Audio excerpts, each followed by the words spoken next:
لله رب العالمين والعاقبة للمتقين والصلاة والسلام على النبي الكريم وعلى آله وأصحابه أجمعين. أما بعد، أعوذ بالله من الشيطان الرجيم. بسم الله الرحمن الرحيم. وسارعوا إلى مغفرة من ربكم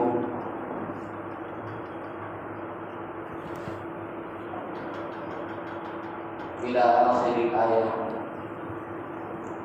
وقال النبي صلى الله عليه وسلم: أمرنا رسول الله صلى الله عليه وسلم بعيادة المريض واتباع الجنائز وتشميت العاطس وإبرار المبصر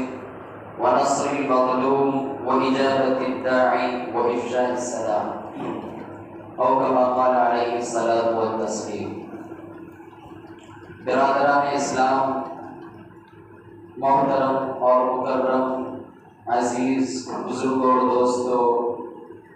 اللہ رب العزت کا بے انتہا احسان و کرم کہ اللہ رب العزت نے ہمیں عزت و عافیت کے ساتھ، صحت اور تندرستی کے ساتھ، ایمان اور اسلام کے ساتھ جمعے کی نماز کے لیے حاضر فرمایا. یقیناً ہم جتنا شکر ادا کریں بارگاہ رب العالمین میں اتنا کم ہے. میرے واجب الاحترام دوستو، میں آج آپ کے سامنے شریعت کا ایک اہم پہلو، شریعت کا ایک اہم مسئلہ، شریعت کا ایک اہم موضوع لے کر حاضر ہوا ہوں، اور ساتھ میں یہ امید بھی ہے کہ اللہ رب العزت ہمیں غور سے سننے کے بعد، سمجھنے کے بعد اس پر عمل کرنے کی صحیح معنی میں توفیق مرحمت فرمائے. ہم کتنی مجالس میں بیٹھتے ہیں، کتنے واعظین، خطبا، مقررین، مبلغین کے ارشادات، بیانات، فرمودات سنتے ہیں، لیکن ایک کوتاہی ہمارے اندر پائی جاتی ہے، ہم سب کے اندر، کہ ہم اس پر عمل پیرا نہیں ہوتے.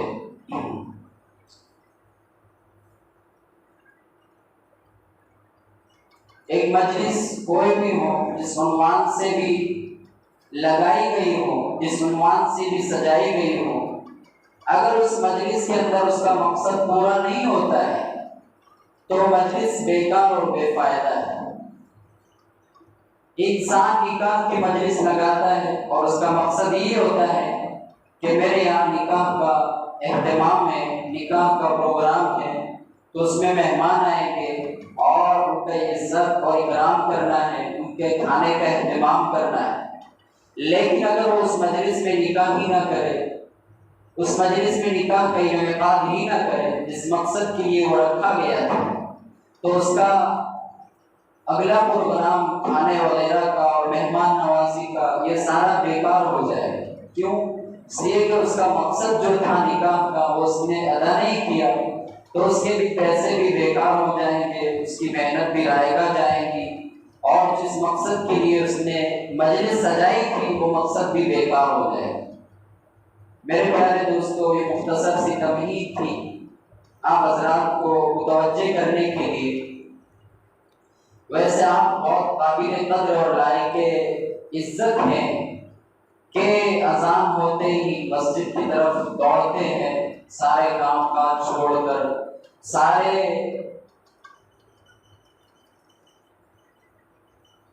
ساری چیزوں کو چھوڑ کر مسجد کی طرف آتے ہیں. یقیناً یہ آپ کا بہت بڑی قربانی ہے، اس کا اجر و ثواب تو ہم نہیں دے سکتے، اس کا اجر و ثواب اللہ رب العزت ہم کو دینے والا ہے۔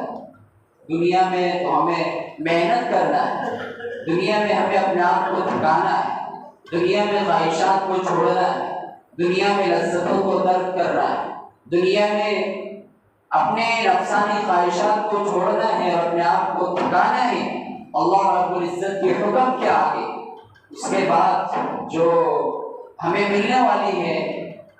نعمتیں، رحمتیں، لذتیں، اللہ رب العزت جو دے گا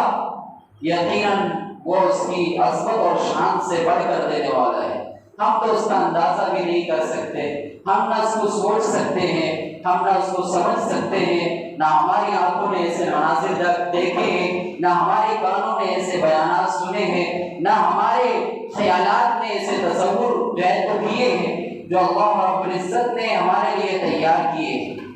اللہ تعالیٰ قرآن کریم کے اندر ارشاد فرماتے ہیں وَنُودُوا أَن تِلْكُمُ الْجَنَّةُ أُورِثْتُمُوهَا بِمَا كُنتُمْ تَعْمَلُونَ، اعلان لگایا جائے گا، ندائیں دی جائیں گی، صدا لگائی جائے گی، آواز لگائی جائے گی، پکارا جائے گا قیامت کے دن میدان محشر کے اندر ان سے کہا جائے گا وَنُودُوا أَن تِلْكُمُ الْجَنَّةُ أُورِثْتُمُوهَا بما کنتم تعملون، جنتیوں سے کہا جائے گا اور پکارا جائے گا کہ یہ جنت ہے جس کا ہم نے تمہیں وارث بنایا ہے، جس کا ہم نے تم کو مکین بنایا ہے، جس کا ہم نے تم کو رہنے کے لیے ٹھکانہ دیا ہے۔ کس وجہ سے کہ تم کو یہ نعمتیں دی ہیں، کس وجہ سے ہم نے تم کو اس کا وارث بنایا ہے، مالک بنایا ہے، کہا جائے گا بما کنتم تعملون، ان نیک اعمال کی وجہ سے، ان نیک اعمال کی وجہ سے، ان نیک اعمال کی وجہ سے جو تم دنیا میں کیا کرتے تھے، اس نیک عمل کی وجہ سے ہم نے تم کو جنت کا وارث بنا دیا۔ ہم سب دعا کریں کہ اللہ رب العزت ہم کو اس آیت کا مصداق بنائے، ہمیں جنت کی سیر اور جنت کے اعلیٰ مقامات میں ہمارے لیے گھر بنائے۔ یہ تو ایک گھاٹی ہے، اس پر سے ہمیں گزرنا ہے، کیسا بھی کر کے ہمیں جانا ہے۔ اللہ تعالیٰ نے ہمیں یہاں بھیجا ہے اور صحیح ہمارا ٹھکانہ، صحیح مسکن اور مطلب اور ماوا اور ملجا ہمارا جنت ہے۔ تو ہم سب جنت کے لیے دعا کریں اللہ تعالیٰ سے، جس نے بنایا ہے اس کو، جس نے سجایا ہے اس کو، جس کی ہر طرح کی جو ہے تو خیالات سے ہم سب پاک ہیں، ہمیں کچھ پتہ نہیں کیا کیا تیار کیا ہے، لیکن اللہ تعالیٰ نے خبر دیا ہے قرآن کریم میں، رسول اللہ صلی اللہ علیہ وسلم نے بیان کیا ہے جنت کے حالات کو، ہم اس پر یقین کرتے ہیں اور ہمارا یہ ایمان ہے، ہمارا یقین ہے کہ جنت برحق ہے، اللہ تعالیٰ نے اپنے نیک بندوں کے لیے بنایا ہے۔ ہم نے نہیں سوچا کہ کیسی جنت ہے، لیکن برحق ہے جنت، ہم سب کو ملنی ہے انشاءاللہ، لیکن اس سے پہلے ضروری ہے کہ ہم اپنے آپ کو تیار کریں، اپنے آپ کو جنت میں رہنے کا مستحق بنائیں، اپنے آپ کو اللہ رب العزت کے احکامات پر لانے کی کوشش کریں، تبھی تو جا کر جنت میں رہنے کا مزہ ہمیں ملے گا، تبھی تو جا کر جنت میں رہنے کی صحیح لذت ہمیں ملے گی۔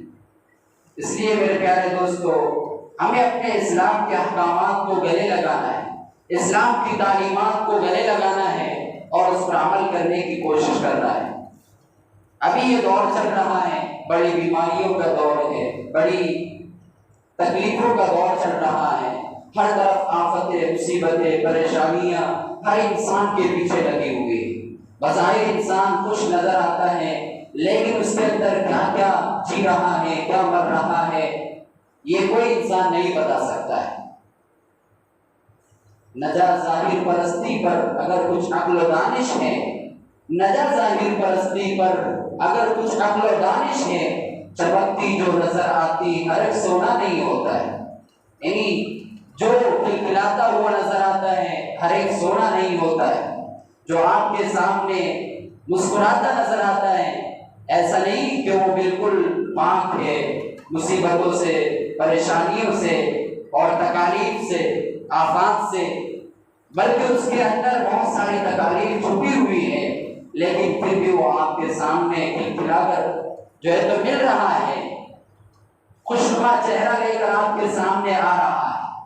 ہونا بھی چاہیے ایک مومن کو جب دوسرے مومن سے ملاقات کرے تو خوش ہو کر ملنا چاہیے۔ بہت بڑی تمہید ہو رہی ہے، میں اپنے عنوان کی طرف آ رہا ہوں۔ دعا کریں کہ اللہ رب العزت مجھے صحیح کہنے کی توفیق عطا فرمائے اور ہم سب کو اس پر عمل کرنے کی توفیق عطا فرمائے۔ میں نے ابھی کہا کہ بیماریوں کا سیزن چل رہا ہے، ہر طرف جو ہے تو کوئی بیمار ہو رہا ہے، کوئی شفا یاب ہو رہا ہے، کوئی آپریشن جو ہے تو تھیٹر کے اندر پڑا ہوا ہے، کوئی کئی زمانے سے ہسپتال کے اندر پڑا ہوا ہے۔ تو شریعت مقدسہ ہمیں بیمار کے بارے میں کیا تعلیم دیتی ہے، بیماروں کے لیے کیا تعلیم ہے، اور جو بیمار کی دیکھ بھال کرتے ہیں، جو بیمار کی عیادت کرتے ہیں، جو بیمار کی زیارت کرتے ہیں، جو بیمار کا خیال رکھتے ہیں، جو بیمار کو دیکھنے کے لیے جاتے ہیں، جو بیمار کو ملنے کے لیے جاتے ہیں، شریعت اس کے بارے میں کیا کہتی ہے؟ ہم سب ویسے تو جاتے ہی ہیں کسی بیمار کو دیکھنے کے لیے، کسی بیمار کی خبر سن کر ہم بے چین ہوتے ہیں، کسی بیمار کا سن کر ہم اس کو دیکھنے کے لیے جاتے ہیں، لیکن شریعت ہمیں کیا کہتی ہے، کس طریقے سے جانا چاہیے، کس طریقے سے بیمار سے ملاقات کرنی چاہیے، بیمار کے پاس جائے تو وہاں کیسا رہنا چاہیے، بیمار کے پاس بیٹھے تو کس طریقے سے اس سے سلوک پیش آنا چاہیے، اور عیادت کے آداب اور طریقے کیا کیا ہیں، میں آپ کے سامنے نمبر وار پیش کرنے کی کوشش کروں گا۔ سب سے پہلے قرآن مبارکہ کی آیت میں نے تلاوت کی، جس کے اندر اللہ رب العزت ارشاد فرماتے ہیں وَسَارِعُوا إِلَىٰ مَغْفِرَةٍ مِّن رَّبِّكُمْ، کہ اپنے رب کی مغفرت کی طرف دوڑو، اور ایسے جنت کی طرف جس کا عرض طول و عرض آسمان اور زمین سے بڑا ہے۔ یعنی انسان کو اپنے رب کی مغفرت کی طرف دوڑنا چاہیے۔ اور اسی طریقے سے ایک آیت اللہ تعالیٰ اس میں ارشاد فرماتے ہیں کہ انسان کو نیک کام کے اندر جو ہے تو بڑھ چڑھ کر حصہ لینا چاہیے۔ وہ آیت مجھ کو یاد نہیں آتی، لیکن اس کا ترجمہ ہے کہ انسان کو نیک کام کے اندر جو ہے تو حصہ لینا چاہیے، نیک کام کرنا چاہیے۔ تو یہ نیک کام ہے بیمار کی عیادت کرنا، اس کی دیکھ بھال کرنا۔ اب میں حدیث مبارکہ کی طرف آتا ہوں کہ حدیث میں بیمار کی عیادت کی کیا کیا فضیلت ہے، حدیث مبارکہ میں بیمار کے لیے کیا کیا فضائل بیان کیے گئے ہیں۔ سب سے پہلے میں نے حدیث پڑھی جس کے اندر حضرت ابو ہریرہ رضی اللہ تعالیٰ عنہ ارشاد فرماتے ہیں کہ رسول اللہ صلی اللہ علیہ وسلم نے ارشاد فرمایا کہ حق المسلم علی المسلم خمس، کہ مسلمان پر 5 حق ہیں۔ اس روایت میں 6 بھی ہیں، لیکن جو میں روایت پڑھ رہا ہوں اس کے اندر 5 حق بیان کیے گئے۔ سب سے پہلے حق جو ہے رد السلام، سب سے پہلا حق ہے رد السلام، کہ سلام کا جواب دیں۔ اگر کوئی آپ کو سلام کرتا ہے محبت کے مارے، انسان ہونے کی حیثیت سے، مسلمان ہونے کی حیثیت سے، تو آپ اس کے سلام کا جواب دیں۔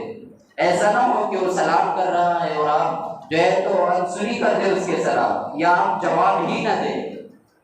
جیسا اس نے آپ کو سلام کیا ہے بالکل ویسا ہی آپ اس کو جواب دیں۔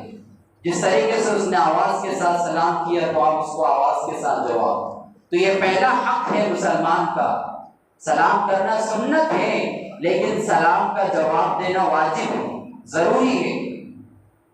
اور دوسرا حق ہے وعیادت المریض، مریض کی عیادت کرنا، جس کی وجہ سے میں نے آپ کے سامنے یہ حدیث پڑھی کہ دوسرا حق مسلمان کا یہ ہے کہ اگر کوئی بیمار ہو جائے تو اس کی عیادت کرے، اس کی زیارت کرے، اس کے دیکھ بھال کے لیے جائے۔ اور تیسرے نمبر پر وہ اتباع الجنائز، اگر کوئی جو ہے تو انتقال کر جائے، موت ہو جائے اس کی یا فوت ہو جائے تو اس کے جنازے کے ساتھ جائے، اس کی نماز کے اندر حاضر ہو، اس کے دفن کے ساتھ جائے اور جنازے کے پیچھے چلے، وہ اتباع الجنائز۔ اور اسی طریقے سے وإجابة الدعوة، اور اگر کوئی آپ کو دعوت دے کسی بھی چیز کی دعوت ہو تو آپ اس کی دعوت کو قبول کریں۔ مسلمان جب اپنے مسلمان بھائی کو دعوت دے تو آپ مسلمان کی دعوت کو قبول کریں۔ اسی طریقے سے پانچواں حق یہ ہے وتشمیت العاطس، چھینکنے والے کا جواب دیں۔ اگر کوئی چھینکتا ہے اور الحمدللہ کہتا ہے تو آپ اس کے جواب میں یرحمک اللہ کہیں۔ یہ جو کتاب میں آپ کے سامنے لے کر بیٹھا ہوں اس کا نام ریاض الصالحین ہے۔ یہ بڑی حدیث کی مقدس کتاب ہے جو ہے تو عالم بننے والے طلباء کو پڑھائی جاتی ہے، اور 2 سال کے اندر اس کو ختم کیا جاتا ہے، 1 سال میں آدھا حصہ اور دوسرے سال میں آدھا حصہ۔ تو الحمدللہ میں نے بھی اس کتاب کو پڑھا ہے اپنے جو ہے تو استاد محترم سے۔ تو اس کتاب کے اندر جو ہے تو بہت ساری احادیث کو بیان کیا گیا ہے، اس میں سے میں نے آپ کے سامنے بیمار کی فضیلت، بیمار کی عیادت کی فضیلت اور مسلمانوں کے حقوق جو ہے تو بیان کیے گئے ہیں کہ مسلمان کو مسلمان کے ساتھ کیسا معاملہ کرنا چاہیے۔ اور دوسری حدیث ہے جس میں حضرت ابو موسیٰ رضی اللہ تعالیٰ عنہ فرماتے ہیں کہ رسول اللہ صلی اللہ علیہ وسلم نے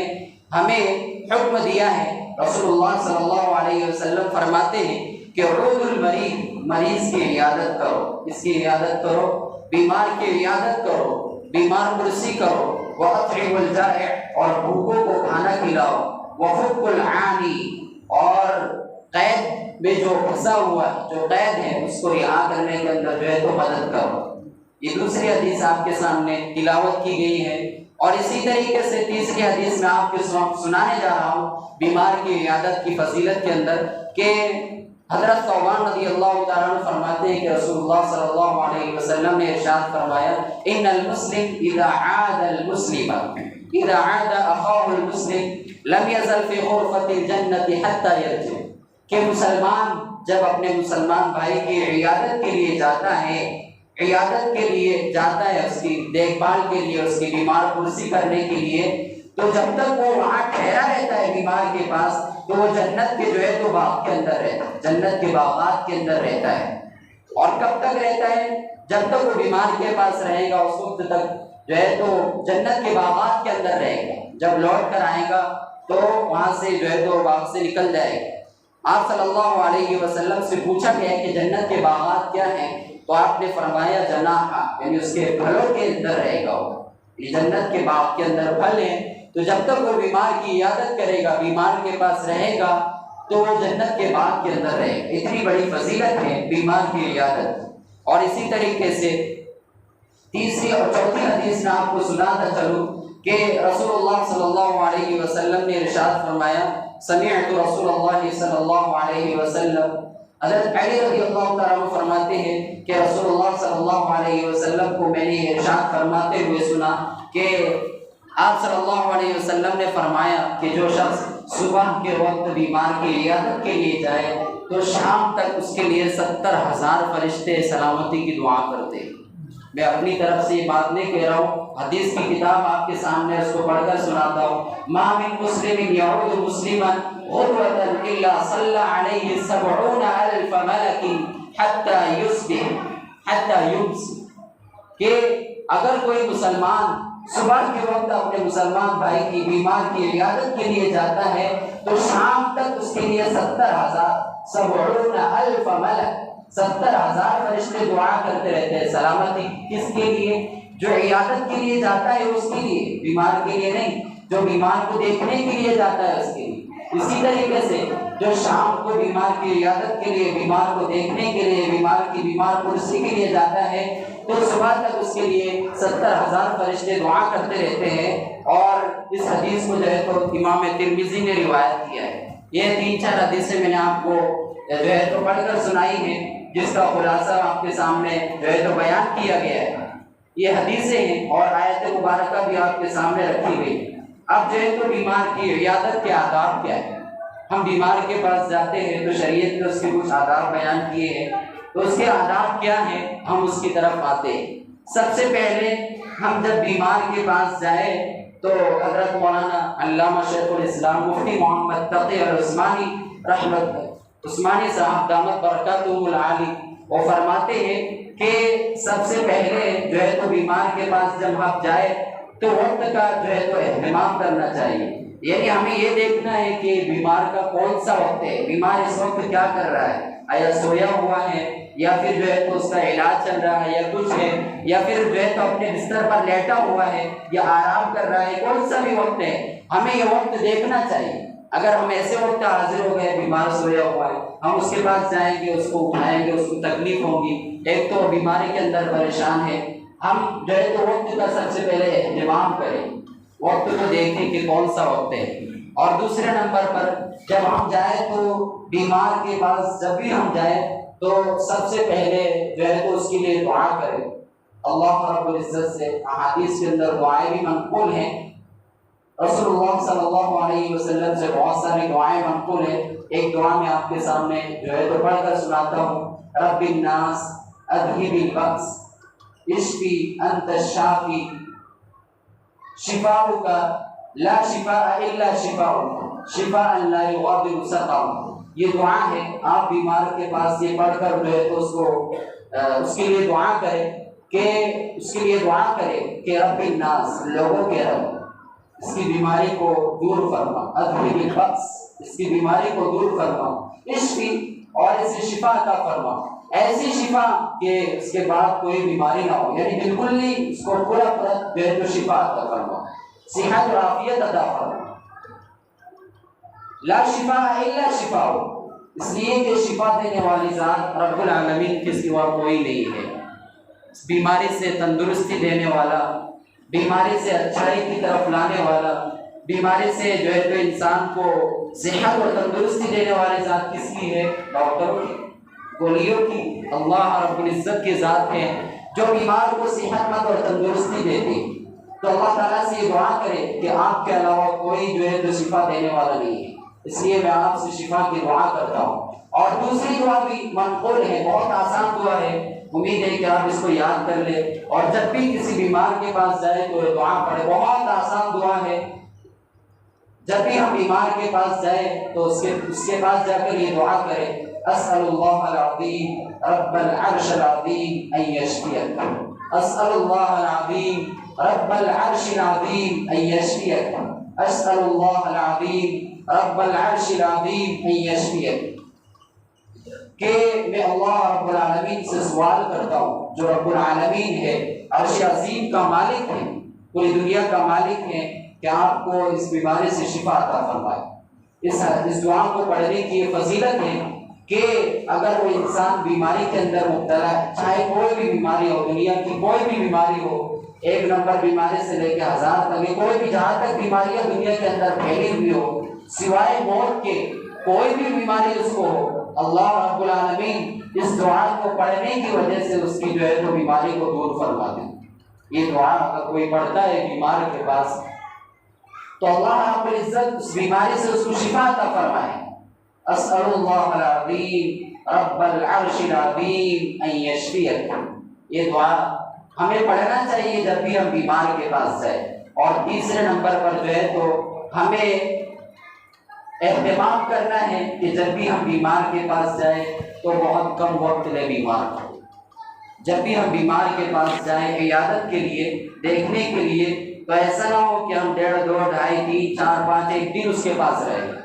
ایسا نہ ہونا چاہیے، بلکہ بہت کم وقت جو ہے تو بیمار کے پاس رہے، اس کو جو ہے تو اچھے الفاظ کہے، اس کے لیے دعائیں کرے، اور اس کو امید دلائے کہ اللہ تعالیٰ آپ کی بیماری کو اچھا کرے گا، آپ کو زندگی عطا فرمائے گا، عمر دراز عطا فرمائے گا، لمبی زندگی عطا فرمائے گا، اور انشاءاللہ اللہ کے حکم سے آپ جو ہے تو بہت جلد جو ہے تو بیماری سے صحت مندی کے اندر آ جائے گا۔ ایسا نہیں ہونا چاہیے کہ جیسے آج ہمارے معاشرے کے اندر کوئی بیمار ہوتا ہے تو ہم بہت ساری بیماریوں کو لے کر اس کے سامنے بیٹھ جاتے ہیں اور یہ کہتے ہیں کہ فلاں بیمار ہوا تھا، اس کو ایسا ہوا تھا، اس کا ایسا ہوا، وہ ایسا، وہ بیمار ہوا تو اس کو بیماری کے اندر ایسا ہوا کہ وہ مر ہی گیا، یعنی ہم نکامی ایران توران کی بات جو ہے تو وہاں ٹھوکنے لگ جاتے ہیں۔ بیمار بیچارہ ایک طرف پڑا ہوا ہے اور جو ہے تو ہم بیمار کے پاس جاتے ہیں اور اپنی باتیں جو ہے تو اس کو سنانی شروع کر دیتے ہیں۔ بیمار کی تکلیف بیماری سمجھ سکتا ہے، اس لیے ہمیں چاہیے کہ ہم جو ہے تو ایران توران کے بجائے اس کے لیے دعا کریں اور اس کو امید دلائیں، اس لیے کہ بیمار کے لیے امید دلانا بھی بہت بڑا اس کو کام دیتا ہے شفا یابی کے اندر۔ اس کو امید دلائے کہ اللہ آپ کو بہت اچھے سے اور بہت جلد شفا عطا فرمائے، اس لیے کہ جتنا اس کو جو ہے تو شفا یابی کا یقین ہوگا اتنا ہی جلدی وہ جو ہے تو بیماری سے اٹھنے کی کوشش کرے۔ اگر ہم رونا شروع کر دیں گے وہاں جا کر اور اپنے ہی جو ہے تو ادھر ادھر کی سنانا شروع کر دیں گے تو بیچارہ وہ بیمار بولے گا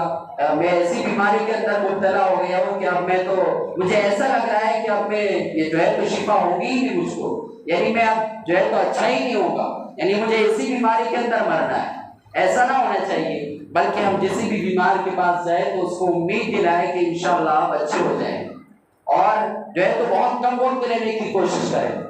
آج ہوتا ہے ہمارے یہاں اور ہمارے معاشرے کے اندر بہت بڑی خرابی یہ پائی جاتی ہے کہ ہم 1.5-2 گھنٹہ بیچارے کے پاس بیٹھے رہتے ہیں، اس کو بھی تکلیف، گھر والوں کو بھی تکلیف اور ہمیں بھی تکلیف کہ ہم جو ہے تو گھر سے آئے ہوئے ہیں اور یہاں پر بیمار کی عیادت کے لیے آئے ہوئے ہیں اور ہم جو ہے تو اپنی باتوں کے اندر لگے ہوئے ہیں۔ تو اس لیے چاہیے کہ ہم بہت مختصر سا وقت لیں بیمار کے پاس، اور جب بیمار کے پاس جائے تو تیسرا اور چوتھا ادب یہ ہے کہ جو ہے تو اس کو کچھ کھانے کے لیے یا اس کے جو ہے تو کچھ کھانے کے لیے لے کر جائے اس کو۔ اسلامی اور ایمانی تقاضا یہ ہے اور مسلمان ہونے کی حیثیت سے اپنا ایک اخلاقی جس کو کہتے ہیں اخلاقی فریضہ یہ ہے کہ جب بھی ہم کسی بیمار کی عیادت کے لیے جائیں، اگر ہم مالدار ہیں، اللہ تعالیٰ نے ہمیں مال دیا ہے، فراوانی دی ہے، تو ہم ایک لفافے کے اندر جو ہے تو پیسے رکھیں کچھ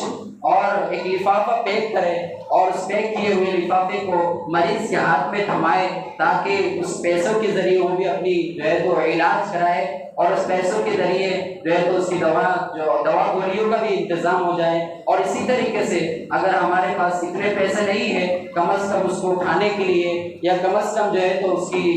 کچھ نہ کچھ تو جو ہے تو ساتھ لے کر جائے۔ ایسا نہ ہو کہ منہ لے کر چلے اپنے گھر سے، اتنا بڑا ثواب اس کو مل رہا ہے، 70,000 فرشتے اس کو دعائیں دے رہے ہیں اور جنت کے جو ہے تو باغ کے اندر رہ رہا ہے، لیکن ساتھ میں کچھ نہیں لے کے جا رہا ہے، تو بتائے اتنی بڑی دعا فری کے اندر رہ رہا ہے۔ اس لیے ہم جو ہے تو اس کا بہت اہتمام کریں جہاں بھی ہم بیمار کے پاس جائیں۔ اور اسی طریقے سے بہت اہم بات میں کہنے جا رہا ہوں، 5ویں یا 6ٹھی بات میں کہتا ہوں کہ جب بھی ہم بیمار کے پاس جائیں تو سب سے پہلے اپنی نیت کو خالص کر لیں۔ اللہ رب العزت کے لیے میں جا رہا ہوں، صرف میرا جانے کا مقصد اللہ رب العزت کو خوش کرنا ہے، میرا مقصد یہ نہیں ہے کہ میں اگر نہیں گیا تو بیمار کے گھر والے یہ کہیں گے یا بیمار یہ کہے گا کہ فلاں نہیں آیا یا فلاں جو ہے تو دیکھنے کے لیے نہیں آیا، یا جو ہے تو یہ نیت نہ کرے کہ میں جا رہا ہوں تو فلاں بھی میرے گھر پر آئے گا، میں بیمار پڑوں گا تو میرے پر یہ تو جو ہے تو ہم جو ہے تو دنیا ہی میں اس کا بدلہ لینا چاہتے ہیں، گویا ہم یہ